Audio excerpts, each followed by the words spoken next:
you have a customer that has an FN 509 that wants an inside the waistband and an outside the waistband in the same holster. It's easy. It's easier than you think. Let's get it done. No bells and whistles, no flashlight, just IWB, OWB conversion. I'll show you how to do it.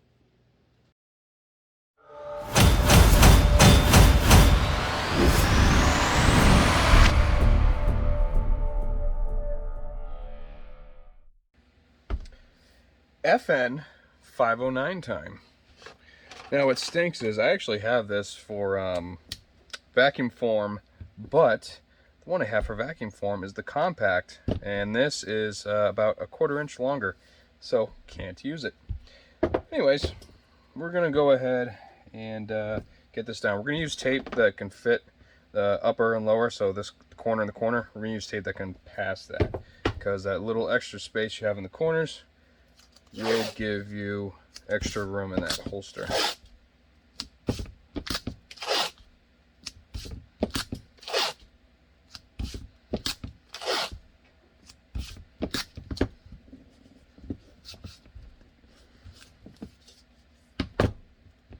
Make sure you get all your gunk off, otherwise that'll show up in the holster. You don't want that happening. So we know this is going to be right here. A little bit, and for a little bit of insurance, we'll put that right there.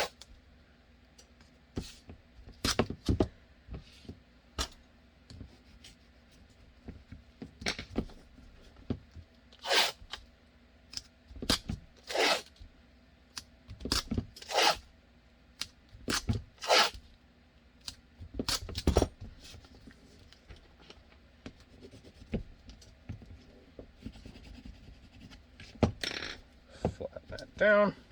Now this particular build has a compensator, so what we're going to be doing is we're going to chop it so the compensator sticks out. Customer says that is fine, but what we're going to do for this part right here is I believe the compensator actually goes up against it, so we're going to have to heat this up and then bend it right, or you could build it up with some sort of material to do that as well, but I guarantee it'll move. So let's get this going right here. Back to our smallest tape.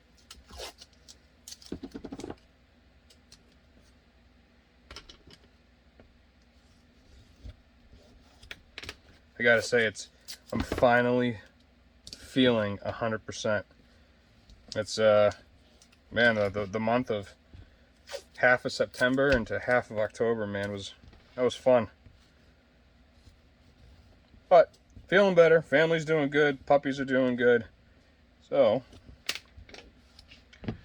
let's get this. So this is mostly done on this side. We're gonna have to add blocking here as well, but we're gonna go here. So this is gonna be inside the waistband, and what we're going to do is I'll put this here so he can in fact change cant and whatnot. So that's good right there.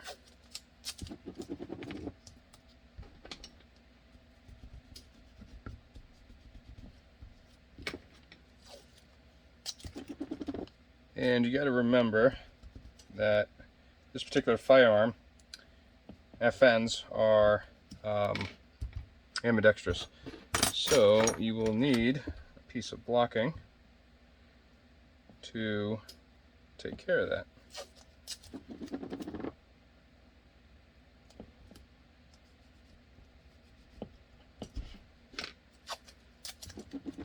I'll go ahead and put a little guy right there.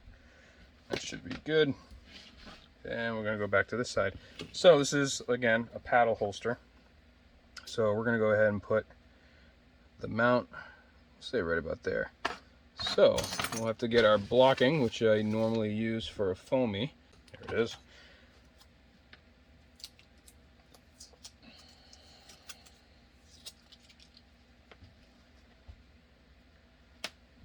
And if you haven't guessed it, we're going to go right there. Now, there's two ways you can do this. You can drop this down right here and then go that way, and then that way off of that as well. Or you could do it right here and just have something like that. So see the spacer, see how well that is. It looks a little too short. It is too short. Same size. Same size. All right, we're gonna have to cut a spacer, which is no problem at all. Just verify this is going here. Yep. So our spacer is gonna sit on the trigger.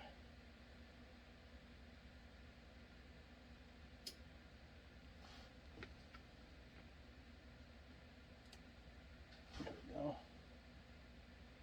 Pretty much right above the sticker.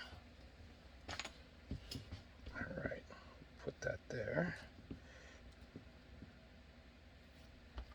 And check the height. That's good. So we'll lock that in place, because if we don't, it will fall out. Doesn't need to be pretty, you won't see that. And then take that.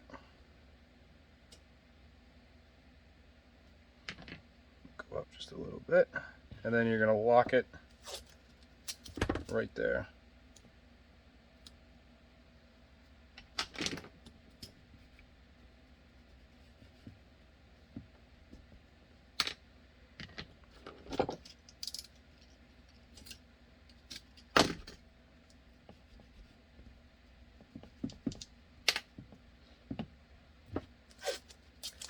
I like to make a X pattern.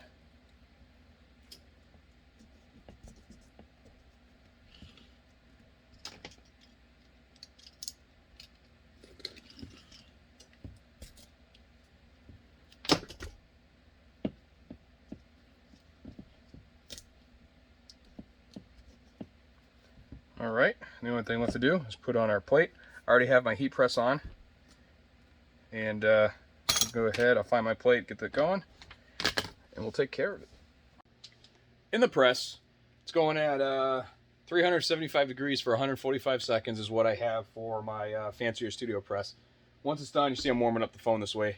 It's a little bit cold in the garage. I had the wood stove going, but it's like 40 degrees outside and rainy, so it's kind of crappy. But anyways, put the foam on there to warm it up, because when the foam is cold, it does not work that well. So I'll just sit there and I'll just rotate it and get it nice and warm. And then we'll go ahead, throw it in our press, and as soon as it comes out, it's just going to be a quick couple holes. Mark it, drill it, done deal, good to go. So stay tuned.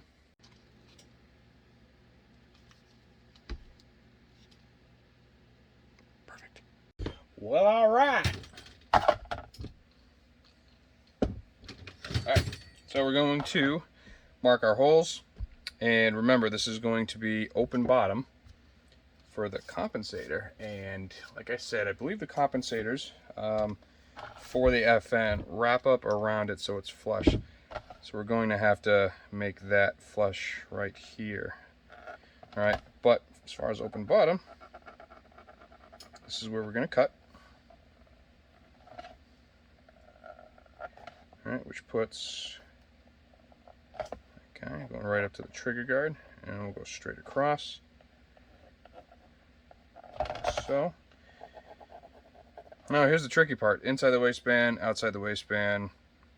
It's actually going to work out. So we'll have a sweat shield on this side, no sweat shield on this. Okay, yeah, so we'll do it normal. Pop this up.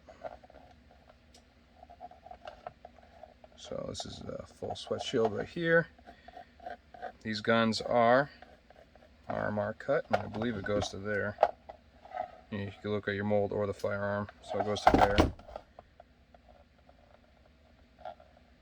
All right, now put our foamy down right there, there, pivot, there. I'll go ahead and put this down. Now what's good about these guys is the G codes. You could do a cant on your holster with the way that's set up. All right.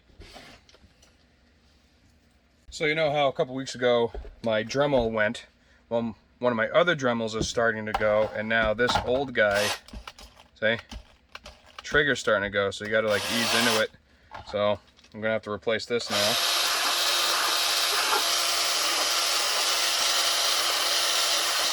Which is no biggie. I mean, that's the cost of doing business, is wear and tear. All right, so we got it all mapped out, and we're going to cut-a-roo on the bandsaw.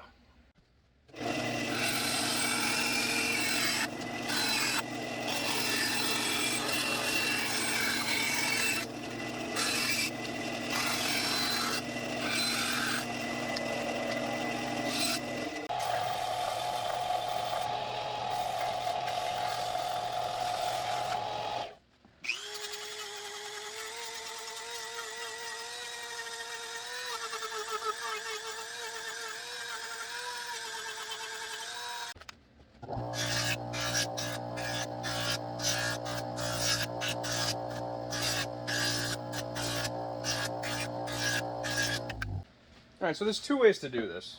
Like the saying, you know, there's more than one way to skin a cat. There's multiple ways to do this. Now you could heat it up with a heat gun, which we're going to do.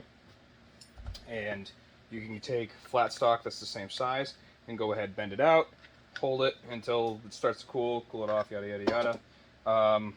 Obviously we have the firearm, so we're going to get that bend out of there. Now, we know the comp pretty much goes to like here, so we're going to have to do the whole thing. Now you could heat up the end and slide this in from the other side as well. That is a possibility to open up that. So we're gonna, I'm gonna do it a little bit on this side. I'm gonna open it up with this just to get it open a little bit more, then heat up this side, and then I'm gonna go ahead and pretty much come through like this, and then squeeze it in place. So see how it goes.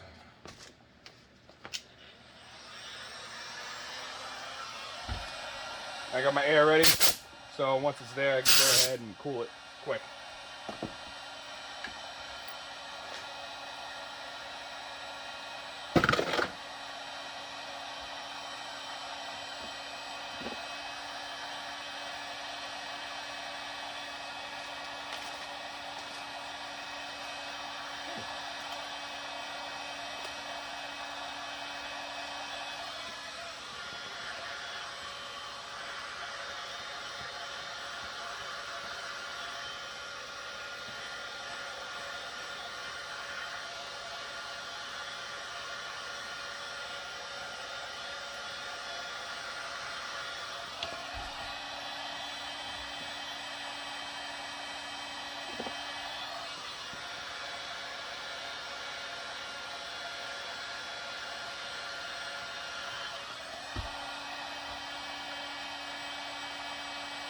Okay, and we're able to flatten it.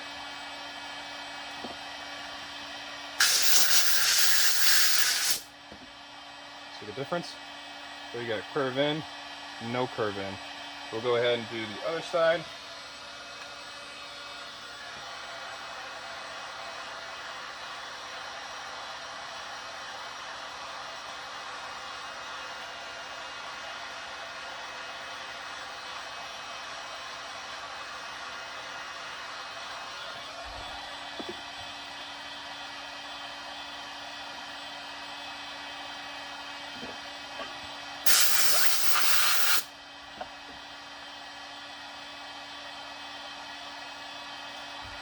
And at this point, looks like it's going to go through pretty well. I'm going to do a hair more on this side.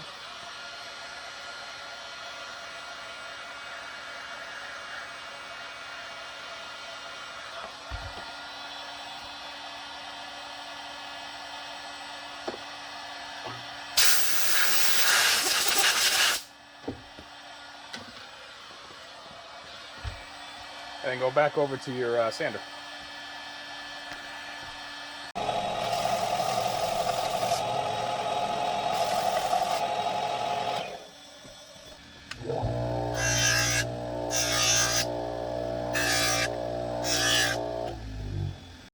Now that the shell's all done, we're going to set it up as an OWB. I'm going to laser the foamy, that way he can have it. so when he wants to swap everything out, he can. So for now, we're going to do this as the paddle, and then we're going to set everything up for the other one and put it all nice together for him. All right, so actually, let's do this. Let's clean this guy first. Almost forgot to do that. So this is our Noga RC2000. This is our deburring tool for the inside, so we don't have to drag a knife. That's what I used to do all the time.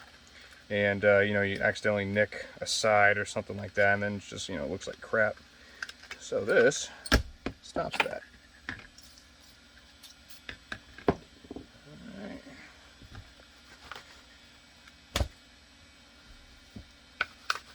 And just give it a wipe down.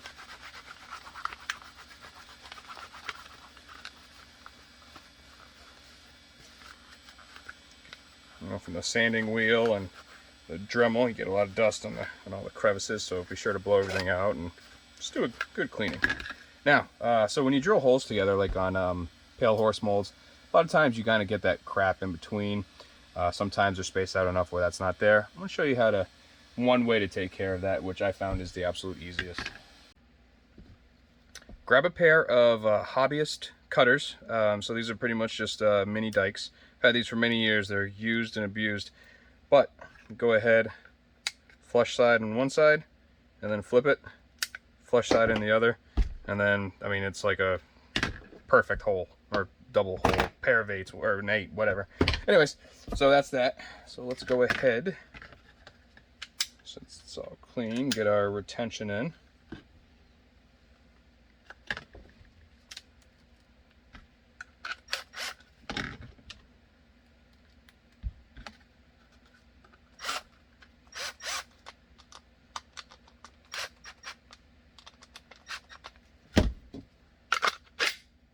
Alright, see how open it is? So that comp should just slide right through.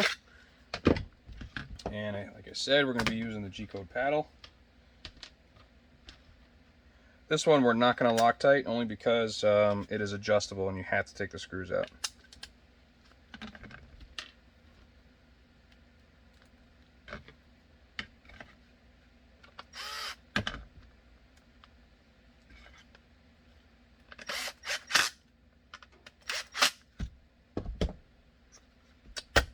Alright, and then for the foamy, let's go ahead and laser the foamy. I got a nice big box of foamies from Knife Kits for 4 bros. So I'll be doing, I think it's like 500 of them. So I'll be lasering their stuff, but let's get the laser going.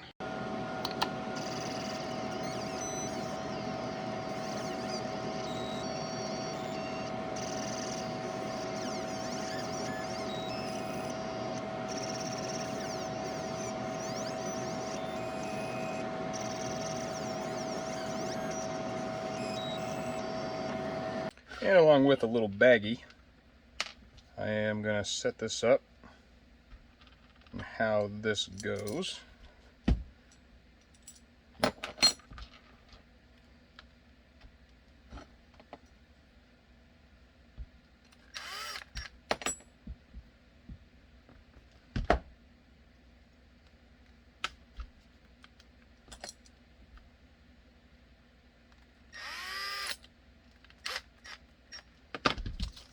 Alright, throw that in the bag.